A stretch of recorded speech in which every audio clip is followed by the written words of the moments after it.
오늘은 우리 8계명 도둑질하지 말라의 의미를 살핍니다. 우리 그동안 10계명 앞부분을 보았는데요. 1계명부터 4계명 하나님과 관련하여 우리가 어떻게 섬기며 살아야 되는가.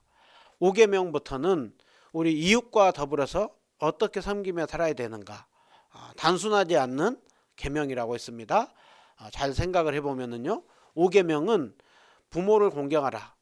이것은 하나님께서 이 땅 가운데 주신 질서, 권위에 대해서 윗사람, 아랫사람, 동료들과의 관계 속에서 우리는 어떻게 살아야 되는가? 서로 존중하며 살아야 된다.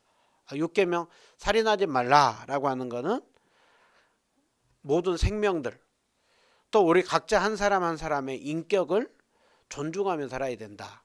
7계명 간음하지 말라라고 하는 것은 성결하고 거룩한 삶, 또 하나님께서 우리에게 주신 결혼, 그 가정을 잘 또 세우며 또 그 하나님이 주신 그 울타리 안에서 살아야 된다라고 하는 명령으로 줬습니다. 오늘 8계명 도둑질하지 말라.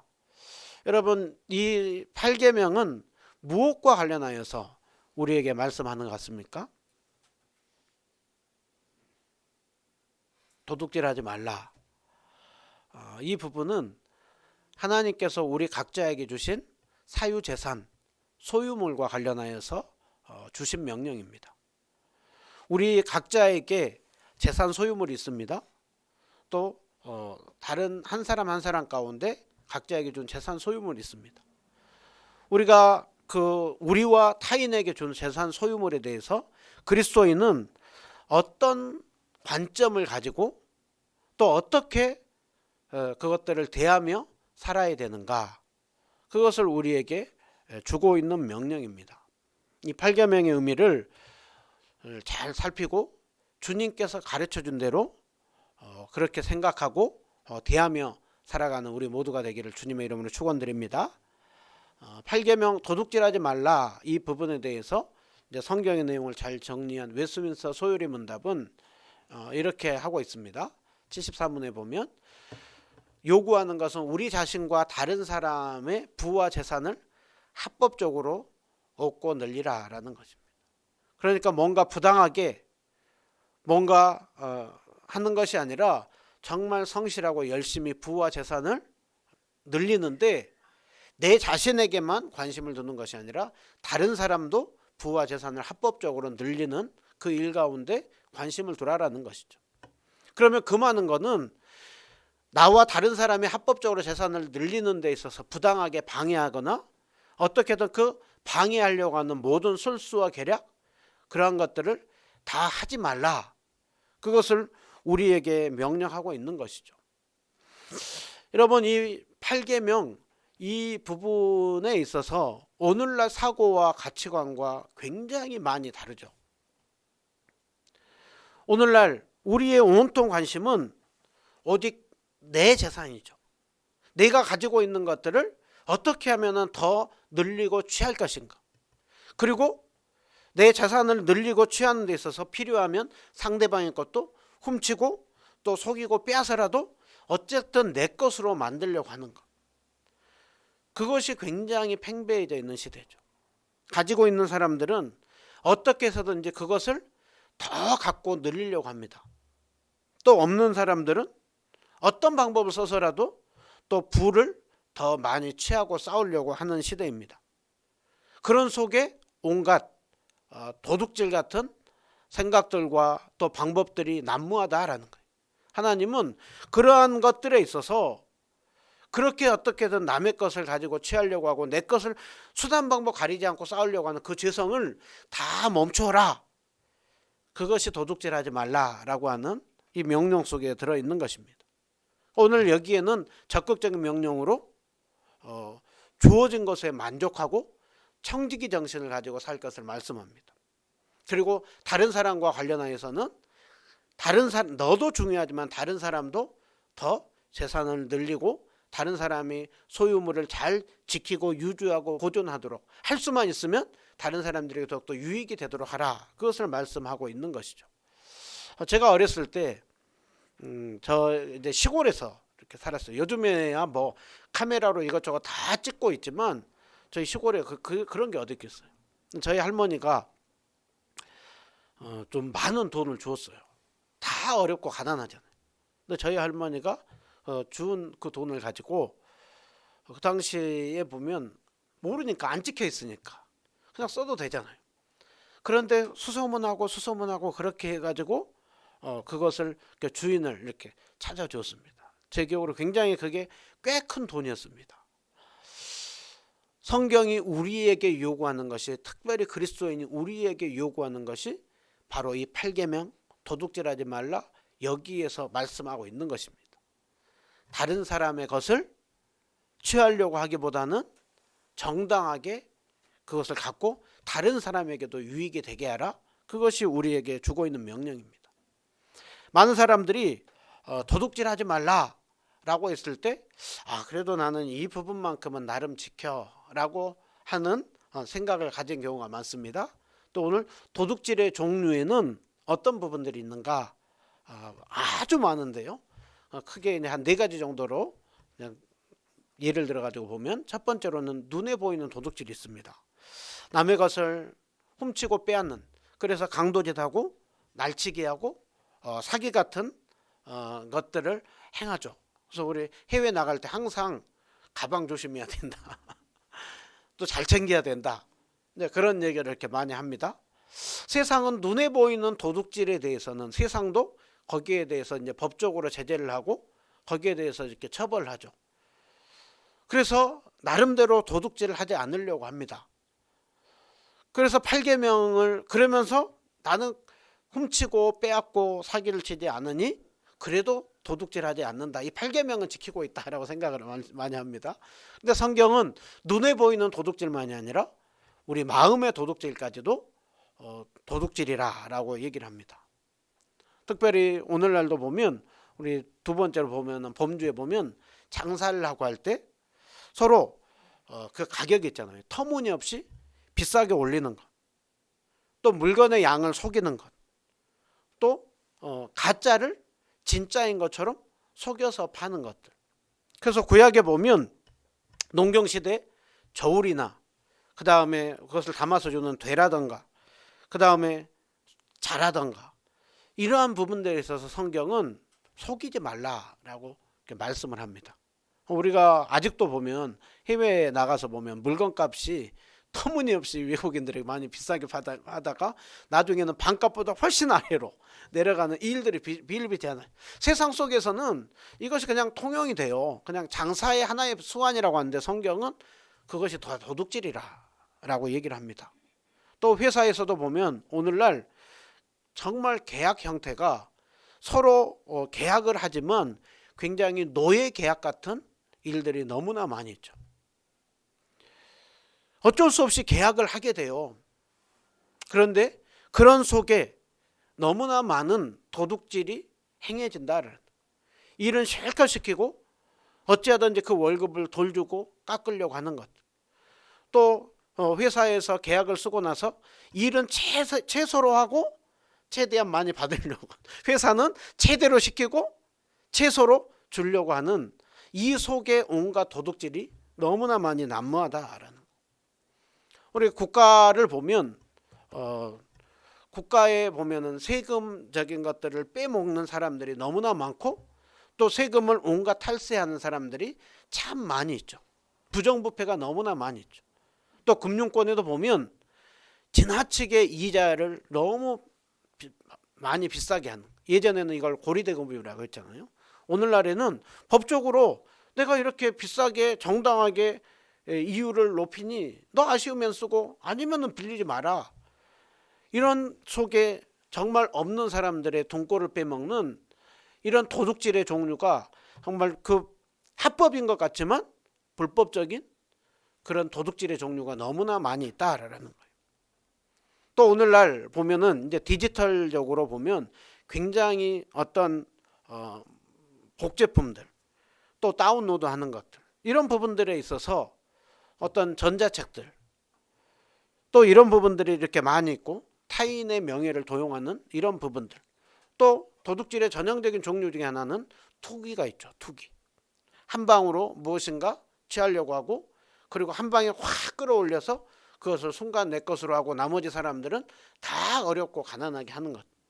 지금 우리나라의 또 큰 이슈 중에 하나가 지금 부동산이 있잖아요.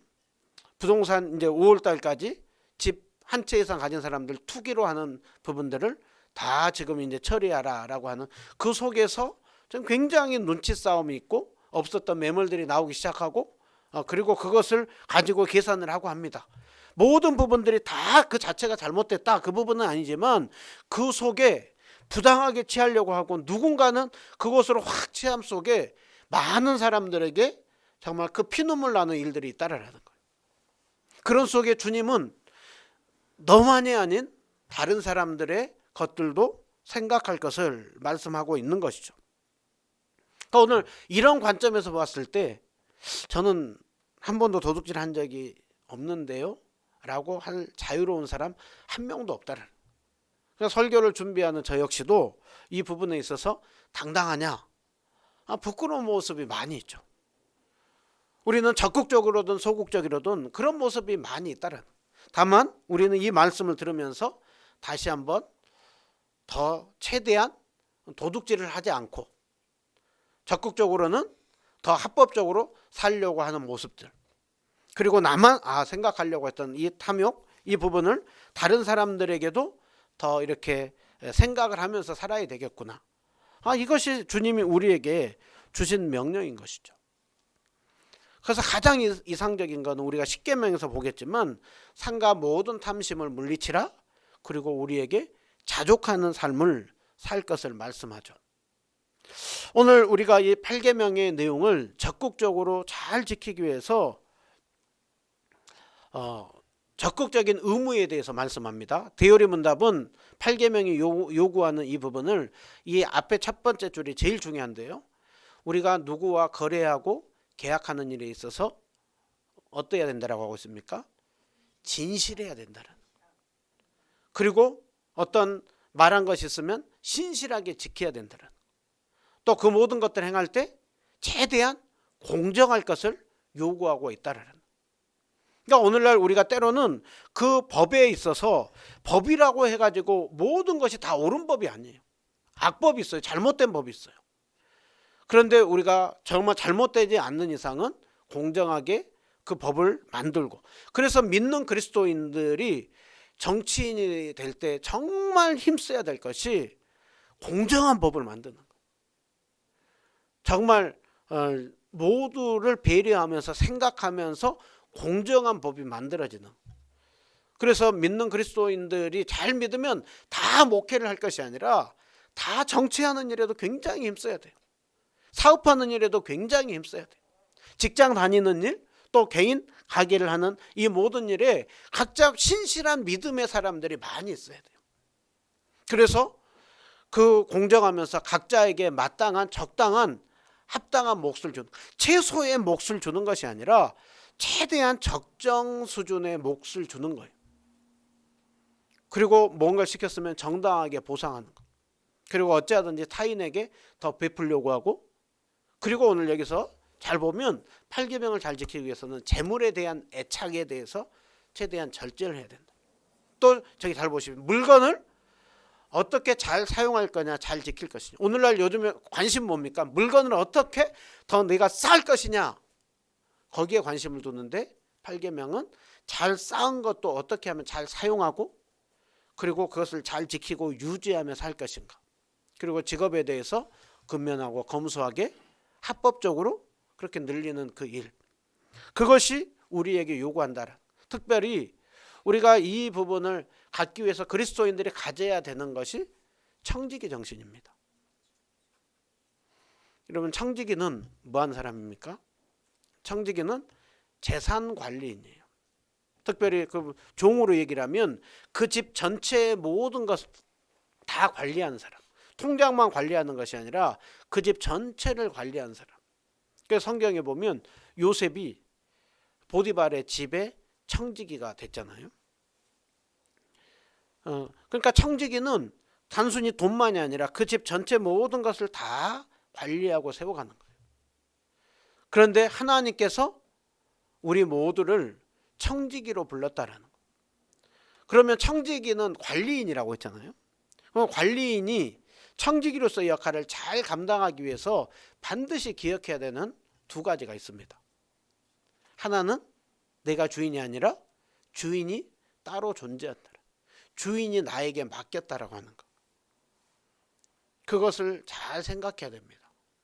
또 하나는 주인이 맡겼을 때 왜 맡겼나, 어떻게 하라고 맡겼나, 주인의 뜻을 잘 알고 주인의 뜻을 따라서 사용해야 되는 것이죠. 우리가 신앙적으로 보았을 때 우리의 주인은 하나님이시죠. 하나님이 우리에게 맡겼다는. 그러면 우리가 그 청지기로서의 역할을 잘 감당하기 위해서는 주님의 뜻을 따라서 살려고 하는 그 모습, 그것이 있어야 하는 것이죠. 여러분, 사실 그렇지 않습니까? 우리가 올 때 다 빈몸으로 와요. 갈 때도 다 내려놓고 가요. 근데 이 땅에 사는 동안 하나님이 맡긴 게 있어요. 그것을 맡겼다가 순식간 훅 하고 빠져나갔을 때, 그것을 가지고 불평하고 원망할 때, 그것을 그래도 마음을 잘 지켰던 사람이 욥이죠. 욥이 한 고백이죠. 내가 모태에서 알몸으로 나왔는데 또 알몸으로 갈 것인데 하나님이 나에게 주셨지만 또 고독한데 어떡하냐. 오직 거기에는 하나님의 뜻이 있을 것이다. 욥이 그렇게 고백하고 있습니다. 시편 24편 1절에 이렇게 고백하죠. 땅과 거기에 충만한 것들, 세계와 그 안에 사는 모든 자들은 다 하나님 것이라 라고 하고 있습니다. 여러분의 주머니에 있는 것, 여러분이 가지고 있는 집, 재산, 소유물, 가정, 자녀들, 이 모든 것들이 다 하나님이 우리에게 맡긴 것들이라. 그러니까 우리는 다 놓고 가야 되죠. 근데 사람들의 어리석음이 뭡니까? 그것이 계속 유지될 줄 알아요. 그것을 가지고 갈 줄 알아요. 그것을 자식들한테 물려주면 자식들이 그것을 잘 키우고 늘려서 계속해서 그 집안 대대로 그것이 유지될 줄 알아요. 유지된다고 한들 결국 마지막에는 다 놓고 가는 거예요. 그러니까 우리가 이러한 관점과 이러한 기준들을 가지고 청지기 정신을 가지고 살 때 도둑질하지 말라라고 하는 이 말씀을 잘 지킬 수 있다라는 거예요. 우리가 이 부분을 이제 적용을 해보면은요, 우리가 청지기 직분을 잘 감당하기 위해서는 우리 자신과 관련하여서는 먼저는 하나님이 나에게 맡긴 재산을 낭비하면 안 된다. 누가복음 16장에 보면 불의한 청지기 비유가 나옵니다. 어느 날 주인이 갑자기 너 청지기 좀 내려놔라. 그러니까 그 불의한 청지기가 잽싸게 머리를 쓴 거예요. 그리고서는 이제 난 쫓겨나는구나. 내가 힘이 없어서 농사를 지을 수 없고 이제 내가 가진 거는 없으니 어떻게 하냐. 그러다가 그 사람이 내 살 국리를 알았다. 그러면서 내가 마지막 청지기직 내려놓기 전에 마지막 기회 때 어려운 사람들이 가서 탕감해주고 선심 쓰고 도와주고 그러면 그 사람들이 나 마지막 쫓겨나고 나면 나 도와주겠지 하고서는 빨리 사람들을 불러가지고 빚을 탕감해주고 하면서 어려운 사람들의 것을 그렇게 했어요. 그랬는데 주인의 것을 완전히 더 손해보게 했잖아요. 그런데 주님은 이 불의한 청지기 보고 잘했다라고 해요. 불의하게 행하는 걸 잘했다가 아니라 자기가 남은 기회가 얼마 없다라는 걸 알고 그 시간을 선용해가지고 다른 사람을 돕는 그 일을 했다고 하는 그 부분. 그러니까 지혜롭게 했다라는 거예요. 불법 자체를 잘했다가 아니라 자기에게 얼마 기회가 없다라는 걸 알고 그것을 행한 그 부분은 지혜롭다라고 하고 있어요. 주님은 오늘 우리에게 말씀하는 것이 우리에게 영원한 기회가 있다라고 하지 않습니다. 우리에게 맡긴 재산들이 있다라는 것. 그것들을 선용할 수 있는 기회가 있다라는 것. 그렇기 때문에 그때 주어진 형편 속에서 우리는 열심히 부지런하게 일하고 허투루 낭비하는 거 없이 열심히 성실하게 살아가는 것. 그렇다고 해가지고 전혀 누리지 말라 그게 아닙니다. 누리되 그러나 주님이 주신 것이라는 걸 알고 감사하면서 또 그것을 잘 사용하는 것. 그것이 청지기직을 잘 감당하는 것입니다. 우리 다른 사람과 관련해서는요. 다른 사람들에게 주님이 청지기직으로 맡겼을 때에는 다른 사람들에게 유익을 끼치도록 우리에게 주었다라는 거예요. 그래서 우리는 할 수만 있으면 하나님이 우리에게 주신 그 부분들을 가지고 상대방에게도 유익을 끼치도록 우리는 힘써야 된다라는 거예요. 여러분들이 많이 또 들어봤을 이름, 미국을 구한 땅콩 박사 조지 카버. 조지 카버는 굉장히 가난함 속에서, 어려움 속에서 이제 공부를 했습니다. 그리고서 이제 미국의 명문 이렇게 대학교에 들어갔는데요. 이제 농업학자로, 식물학자로 그는 열심히 공부하고 실력을 쌓았습니다. 그래서 최초로 흑인 교수로 그 학교의 최초의 흑인 교수로 임용을 이렇게 했습니다. 그때 조지 카버는 그러면 이제 높은 연봉이 있고 이제 명성이 있잖아요. 최초 흑인 교수로. 그리고 쌓을 수도 있는데 그는 그 교수직을 내려놓고 가난한 사람들을 위해서 갔습니다. 그리고 그것은 그냥 조지 카버가 착해서가 아니라 하나님이 나에게 이렇게 공부를 시키고 지혜를 주고 했는데 내가 배운 이것을 가지고 미국 사회가 굉장히 그 당시에 어려움 속에 어떻게 하면 그들에게 유익을 주겠는가. 그러다가 이렇게 했는데 그 당시에 보면 미국이 면화를 많이 재배를 했대요. 근데 면화 재배를 하다 보니까 질소를 빼앗아가서 땅이 굉장히 황폐하게 됐대요. 그때 이제 조지 카버가 자기가 공부하고 배우는 속에 땅콩을 심으면 땅이 질소가 더 많아지고 풍성해지면서 수확이 많아질 수 있다. 그래서 땅콩을 많이 심으라고 독려를 했더니 실제로 땅콩을 많이 심은 거예요. 그랬더니 땅이 좋아지면서 풍성해졌어요. 완전히 이제 그 땅콩이 많아졌어요. 풍년도 너무 풍년이 되면 어떻게 됩니까? 물건을 처리 못하면 완전히 그게 내려가지는 것이죠. 그러니까 지금 농사를 너무 많이 제가 대풍이 되다 보니까 처리를 못해가지고 문제가 된 거예요. 그때 조지 카버가 그것을 연구하기 시작합니다. 그러면서 땅콩을 가지고 온갖 식품들을 만들기 시작해요. 잼을 만들고 비누를 만들고 화장품을 만들고 그런 오늘날로 얘기하면 신제품들을 많이 개발을 했어요. 그러니까 사람들이 야 진짜 기가 막히다 하면서 특허 내고 당신 이걸로 부싸우면 되겠다. 근데 조지 카버는 그 신제품 기술을 사람들에게 다 공개하고 특허를 내지 않습니다. 그러면서 왜 그렇게 하느냐. 그러니까 조지 카버가 이렇게 얘기를 했대요. 하나님께서 나에게 주신 재능과 하나님께서 연구하는 중에 보여주신 것들을 내가 어떻게 독점할 수 있겠는가.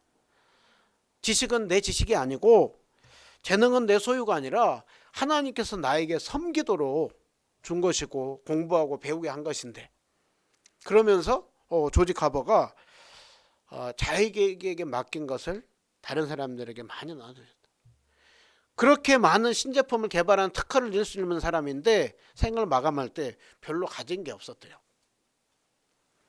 그러니까 그렇게 한 이유는 조지 카버가 단순히 착해서가 아니라 청지기 정신을 잘 기억했기 때문인 것이죠. 성경은 특별히 우리가 청지기 정신으로 살기 위하여서 끊임없이 믿는 우리에게 말씀하는 것이 가난, 구제하는 자들에 대해서 관심을 가지라라고 말씀을 하고 있습니다.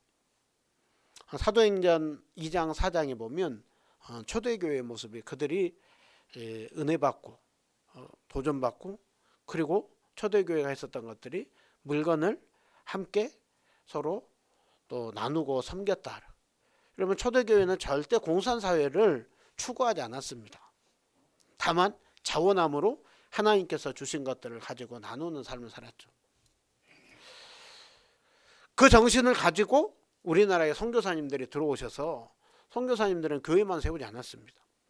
선교사님들이 했었던 것은 한국에 병원을 세우고 고아원을 세우고 복지관을 세우고 그러한 일들을 했습니다. 근데 선교사님들이 한 거는 단순히 그냥 사회사업 그 부분보다도 8계명 청지기 정신으로 복음을 전하면서도 사회사업하는 그 일에 힘썼던 것입니다. 오늘 우리가 마지막 결론으로 이 말씀을 봅니다. 신명기 15장 11절을 보면 주님께서 땅에는 언제든지 가난한 자가 그치지 아니하겠다. 그런데 너는 내 땅 안에 내 형제 중 곤란한 자와 궁핍한 자가 있을 때 내 손을 펴라 라고 하고 있습니다. 오늘날 이 시대는 어떻게든 움켜쥐려고 하는 시대입니다. 쌓고 또 쌓고 또 쌓으려고 하는 시대입니다. 그래서 어디는 돈이 차고 넘쳐서 자식에게 2대 3대가 아니라 10대 20대까지 물려줄 정도로 그렇게 쌓은 곳이 있습니다. 그런데 반대로 지금은 여전히 그렇게 많은 겨우 한 끼 두 끼 먹는 사람들이 너무나 많은 곳이 공존하는 세상 속에서 살아갑니다. 많이 쌓으면 그것이 성공이고 미덕이다 라고 생각하는 사고 속에서 살아갑니다. 그런 속에 우리 예수님은 한 번도 훔치지 않고 빼앗지 않고 예수님은 손을 움켜쥐는 것이 아니라 다 내어줬죠. 우리에게 다 주지 않았습니까? 예수님은 부자 동네에서 다 호의호식하면서 사는 것이 아니라 예수님은 어려움 속에 가난함 속에 사셨고 마지막에 오늘 우리가 성찬식을 하지만 자신의 모든 것을 다 내어주셨습니다. 예수님이 내어주심으로 우리가 부유하게 된 것이죠. 예수님이 죽으심으로 우리가 살아나게 된 것이죠. 예수님이 피 흘림으로 오늘 또 우리는 성도로 일컬음을 받고 있습니다. 우리가 왜 오늘날 너도 나도 취해야 되는 시대에 우리는 왜 손을 펴야 되느냐? 이유는 단 하나입니다. 손을 펴 주심으로 우리를 부유하게 하신 예수님의 은혜를 받았기에 그 은혜를 받은 자로서 우리는 세상 속에 흘려보내라. 이것이 8계명의 정신이요. 이것이 청지기 정신이요. 이것이 바로 오늘날 믿는 우리들이 교회가 세상 속에 흘려보내야 되는 이유라고 하고 있습니다. 도둑질하지 말라. 단순한 계명이 아닌 적극적인 명령이고 신자인 우리가 청지기 정신으로 살며 너와 다른 사람의 관심을 가져라.